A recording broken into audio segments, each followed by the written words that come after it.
Today I'm gonna share a shortcut Portuguese egg tarts recipe. Start by adding 1 egg and 2 egg yolks to a bowl, then add sugar, milk and heavy cream. Combine everything together, cover with a plastic wrap and chill in the fridge for an hour. Now to the shortcut. I tried making this recipe with store-bought puff pastry and it is as good as homemade, so let's save some time.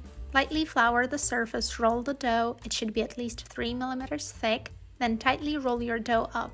Cover rolled puff pastry with a plastic wrap and chill for half an hour. Unwrap the dough and trim any uneven bits on the ends. Then cut into even pieces using a knife. Pieces should be around 2 to 3 centimeters depending on muffin tins you use. Place a piece of dough in each muffin cup and use your fingers to spread the dough. Place in the freezer for 10 minutes.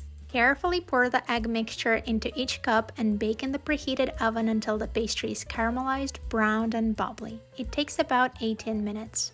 I like to sprinkle some cinnamon on top. Now listen to this. Enjoy!